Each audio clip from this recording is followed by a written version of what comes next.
It has emerged that the Boeing 737 that nosedived in southern China on Monday battled for control before crashing into the ground. Here's what happened. China Eastern Airlines flight MU5735 pulled out of one nosedive before another sent it crashing into the ground, according to flight data cited by the South China Morning Post. On Monday, the Boeing 737-800 was traveling from Kunming, carrying 132 people, and had been due to land in Guangzhou in the afternoon.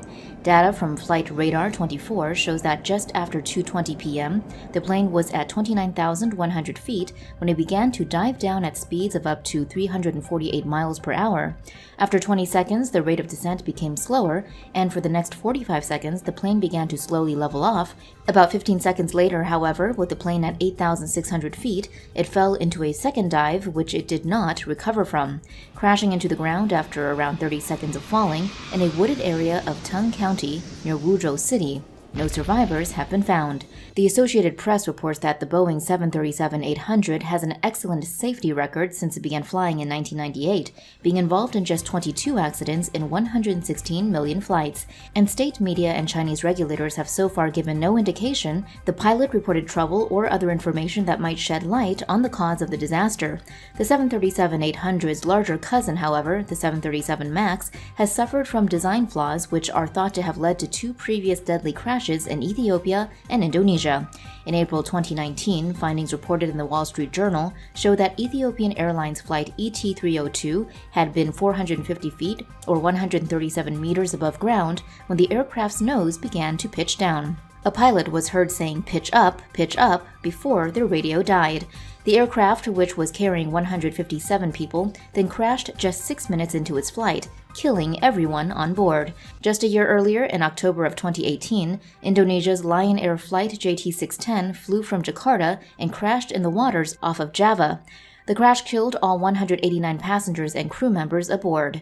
Those crashes brought attention to the design and software of the Boeing 737 MAX 8. According to Asia Times, the 737 MAX series is equipped with new CFM LEAP 1B engines, which forced re-engineering of part of the airplane. Fitting the new engines meant moving them forward and lengthening the front landing gear to keep the engines from scraping the ground, which changed the plane's center of gravity and altered the airflow on the wings. The new heavier and larger engines resulted in MAX planes having a strong tendency to pitch nose up, which is why the MCAS, or Maneuvering Characteristics Augmentation System, was introduced. According to Asia Times, though, MCAS, designed to push the nose down and prevent the plane from going into a stall, was a suboptimal fix to the pitch problem, which over-interfered with the flying of the plane and, with pilots not trained in how to use it, caused the accidents. The 737 MAX family of jets was the subject of a worldwide ban after the incidents in Ethiopia and Indonesia, but was cleared to fly again in the U.S. at the end of 2020, after the Federal Aviation Administration identified modifications to the MCAS system. More controversy followed, however. At the start of 2021, the BBC reported that a former senior manager at Boeing's 737 plant, Ed Pearson, had raised new concerns over the safety of the 737 MAX. Pearson's report says authorities did not focus enough on factory conditions, which created planes with faulty sensors and other safety issues, as he continues to argue that a variety of his concerns have not been addressed. Now, after this week's crash of the 737 MAX's cousin, the 737-800, China Eastern has grounded all its Boeing 737-800s and set up a hotline for people seeking information on those on board, according to the BBC. When we compare Boeing's 737 MAX family of narrow-body jets to its giant new 777X wide-body airliners, we see that the 777X family sizes completely dwarf the 737 MAX family sizes. With its massive wide-body fuselage, the 777X will be able to carry up to 426 passengers in two classes, compared to the big-selling 737 MAX 8's capacity of only 170 passengers. The 777X will also be able to fly much farther than the 737 MAX. Here, the longer 777-9X takes a backseat to the shorter 777-8X, which can fly for just over 16,000 kilometers. The 737 MAX's wingtips are very unique, as they feature a split scimitar design to minimize aerodynamic drag associated with vortices that develop at the tips as the aircraft travels.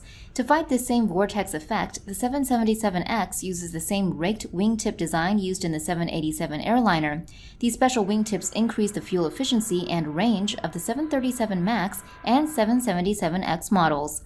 The four 787 MAX models are priced from $100 million to $135 million US, while the biggest 777X model is priced at $442 million, which is just under the $446 million that Airbus charged for its less efficient A380.